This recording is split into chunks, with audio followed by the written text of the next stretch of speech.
Hello, j'espère que vous allez bien. Ça fait un petit moment qu'on s'est pas vu par ici parce qu'il y a eu pas mal de changements dans ma vie, pas mal de questionnements.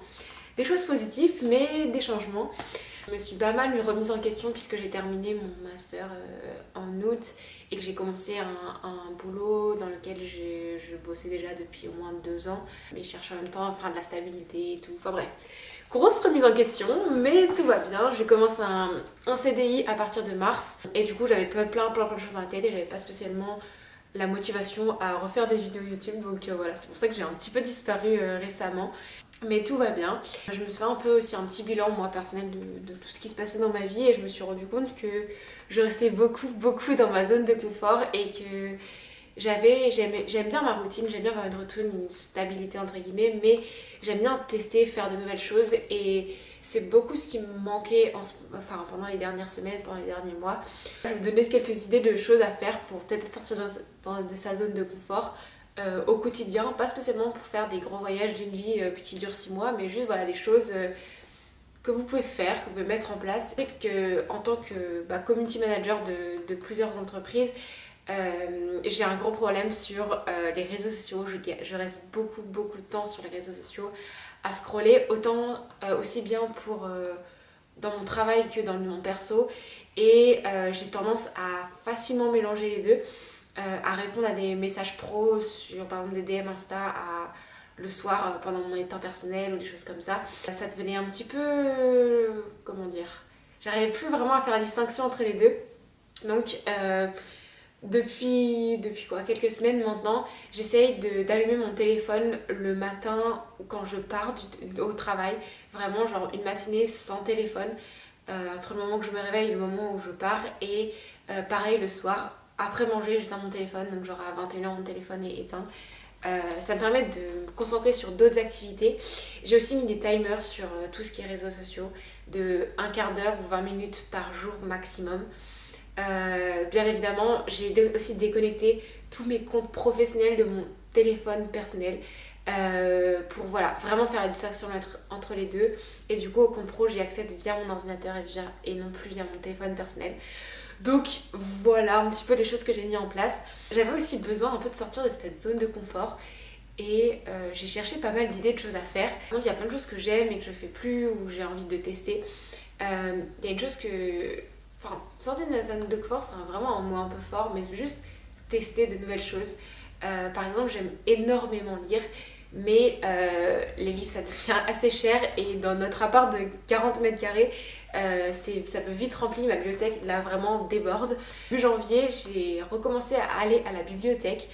Je lis énormément de livres depuis là quelques semaines. Enfin, j'en lisais déjà pas mal, mais j'ai commencé à lire pas mal de choses différentes.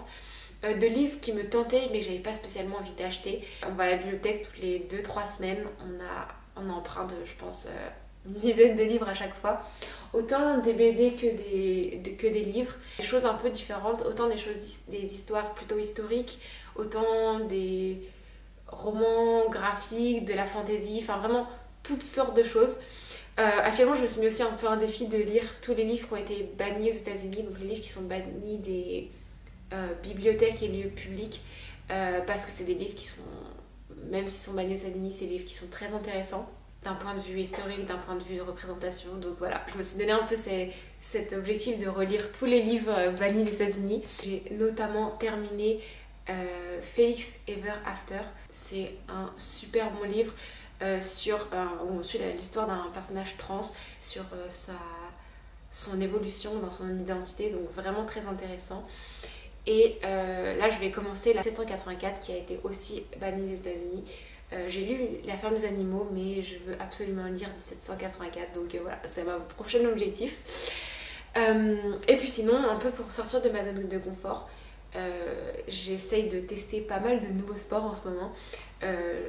Si vous me suivez, que vous me suivez sur Insta ou que vous me suivez déjà par ici, vous savez que je cours déjà beaucoup. Du coup, je me suis pris un abonnement à la piscine pour essayer d'aller à la piscine au moins une fois par semaine. J'essaye aussi de faire du vélo, mais là il va falloir que j'investisse vraiment dans un vélo. Je pense que je vais faire ça un peu plus au printemps parce que voilà, là actuellement on n'a pas trop de place. Mon vélo devrait aller être la cave et tout, c'est un peu compliqué. Donc voilà, faire un peu plus de randonnée, essayer de... J'aimerais bien aussi m'inscrire à du pilates ou du yoga, pouvoir faire ça le matin en plus. Pas spécialement avoir un abonnement, mais juste pouvoir m'inscrire de temps en temps à faire des cours, ouais, une fois toutes les semaines, une fois toutes les 2 semaines, en plus de ce que je fais d'habitude. Donc voilà, c'est un peu un truc, un moyen de sortir de sa zone de confort, de rencontrer aussi des nouvelles personnes. J'aimerais bien aussi commencer à m'inscrire à un club de running. Je sais qu'il y a le Pasta Run, je sais plus comment il s'appelle. Bref, est-ce que vous voyez ce que je veux dire? Je vais mettre le logo là du club, mais je sais qu'il y a à Lyon. Par contre, ils font les courses un peu tard, donc il fait genre à 11 h le dimanche, donc pour moi c'est un peu tard. Mais peut-être on essaie d'en trouver un autre qui pourrait peut-être me correspondre. Mais voilà, c'est un peu les objectifs au niveau de la course et du sport, pouvoir sortir un peu de ma zone de confort. Et en restant toujours dans le sport, si vous avez vu ma dernière vidéo, vous savez que je me suis inscrite à un trail, mon premier trail. Actuellement, on teste un peu de faire du dénivelé. On monte pas mal à Croix-Rousse, à Caluire, à Fourvière pour faire du dénivelé et s'entraîner. Je galère énormément. J'ai aucune difficulté à courir sur du plat, mais vraiment le dénivelé, c'est un peu ma grosse difficulté. Donc voilà, ça me sort un peu de ma zone de confort. Je suis KO après avoir fait des séances de sortie, mais ça fait du bien de changer et de changer un petit peu de type de course. Et ça permet aussi de varier. Étant donné que je prépare aussi en semi, ça permet de changer un peu les sorties, parce que faire que du fractionné et des sorties longues, ça commence un peu à être fatigant. Même si j'aime bien cette routine, là ça me permet aussi de tester de nouvelles choses.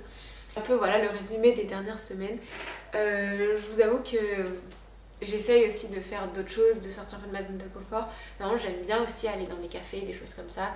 Et je prends plus du tout le temps de le faire. Et ça me manque tellement. Du coup, cet après-midi, je vais aller travailler dans un café pour pouvoir un peu changer d'air. À Lyon, on a l'avantage d'avoir je sais pas combien de coffee shop.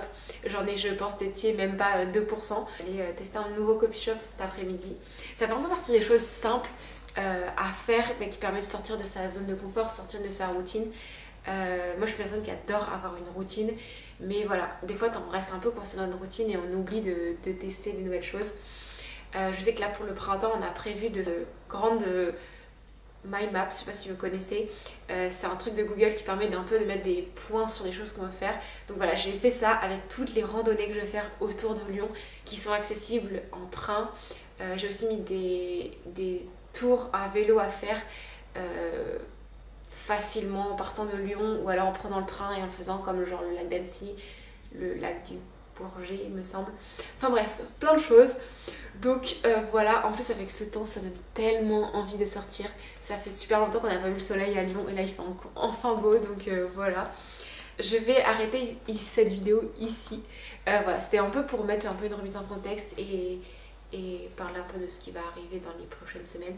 Je vais essayer de faire davantage de vidéos, peut-être vlog un peu running, de vous montrer mes préparations pour les prochains sports. Peut-être vous emmener avec moi dans 2-3 aventures, que ce soit en vélo ou en randonnée.